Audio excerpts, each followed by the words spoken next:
Por que as pessoas têm recorrência ou recaída na depressão?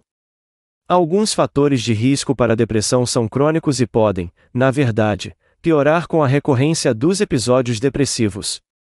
Por exemplo, sintomas como distúrbios do sono podem ser preditores de um primeiro episódio de depressão. Muitas pessoas, contudo, possivelmente apresentarão as chamadas cicatrizes psicológicas ou consequências negativas por terem tido depressão em algum momento da vida. Assim, os fatores de risco que tornam uma pessoa vulnerável à depressão são os mesmos que podem se agravar após um primeiro episódio depressivo, como a tendência ao isolamento ou à evasão social, reduzindo ainda mais as interações interpessoais. Na literatura científica, esse padrão de processos é chamado de cicatrizes da depressão ou fatores de erosão, que podem favorecer a ocorrência de uma nova recaída. Por outro lado, em alguns casos, certos indivíduos podem desenvolver fatores de risco que não estavam presentes antes do primeiro episódio depressivo.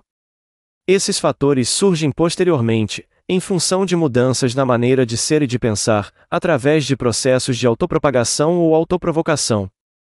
Um exemplo clássico disso, amplamente estudado e apoiado por pesquisas, é o que chamamos de hipótese de geração do estresse.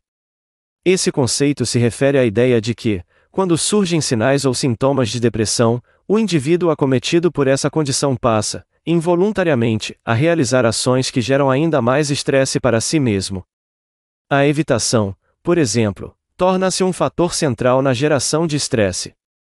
Quando a pessoa se afasta ou foge de problemas por sentir que não consegue lidar com eles adequadamente, esses problemas não desaparecem. Pelo contrário, tendem a se agravar. Além disso, alguns fatores externos ao indivíduo também podem desencadear a depressão. Entre eles, destacam-se perdas significativas ao longo da vida, sejam financeiras ou relacionadas a relacionamentos, que podem levar a ciclos recorrentes de pensamentos negativos sobre o passado, aumentando o risco de um novo episódio depressivo. Diferentes subtipos de depressão. É importante lembrar que existem diferentes subtipos de depressão clínica, como depressão de episódio único, depressão recorrente, 2 ou mais episódios, depressão com sintomas físicos predominantes, depressão crônica, distimia, uma depressão mais leve, porém persistente. Além disso, há outras formas específicas de depressão, como transtorno bipolar, anteriormente chamado de depressão maníaca, depressão sazonal, depressão pós-parto, depressão psicótica. O transtorno afetivo sazonal, por exemplo, refere-se a episódios de depressão maior que ocorrem em determinada época do ano, geralmente, no inverno.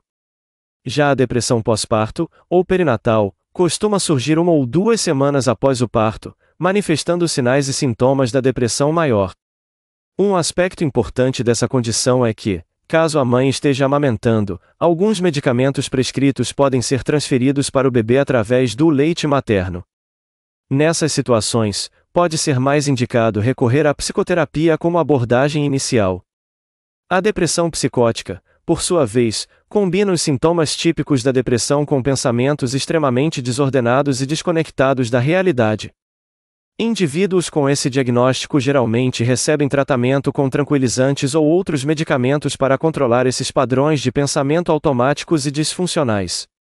Fatores de risco e o modelo biopsicossocial. Outro grande desafio no estudo da depressão são os fatores de risco associados ao seu desenvolvimento. Diversas pesquisas buscam identificar correlações entre esses fatores e o surgimento da depressão.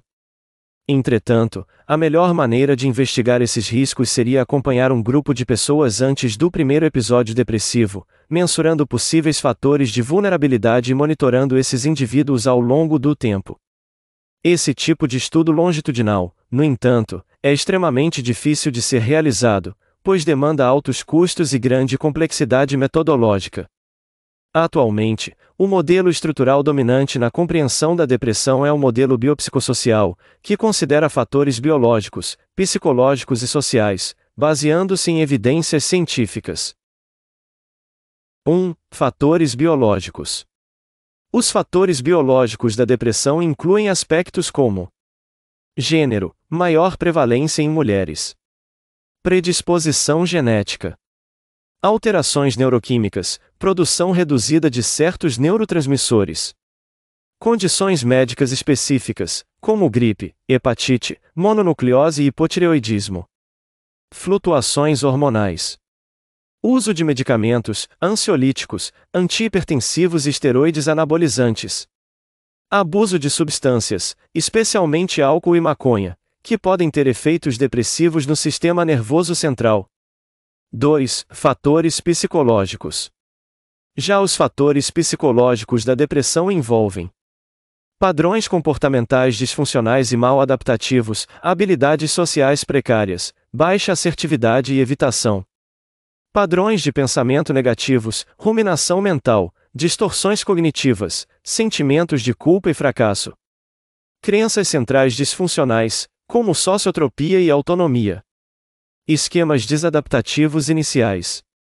3. Fatores sociais. Os fatores sociais que podem aumentar o risco de depressão incluem experiências adversas na infância, perda dos pais, negligência, abuso, doenças crônicas e internações prolongadas. Depressão materna. Acontecimentos negativos na vida, perdas, fracassos, luto e rejeições. Exposição contínua a pequenos eventos estressores. Ausência de suporte social. Convivência prolongada com pessoas deprimidas. Dessa forma, ao analisarmos o risco de uma pessoa desenvolver depressão, é fundamental considerar os fatores biológicos, psicológicos e sociais que podem aumentar sua vulnerabilidade. Tratamento e prevenção. No tratamento clínico da depressão, é essencial avaliar não apenas os sinais e sintomas, mas também os fatores de risco biopsicossociais. Esse entendimento permite uma abordagem psicoterapêutica mais eficaz, individualizada e ajustada para cada caso específico. Outro aspecto importante a ser avaliado é a capacidade de resiliência.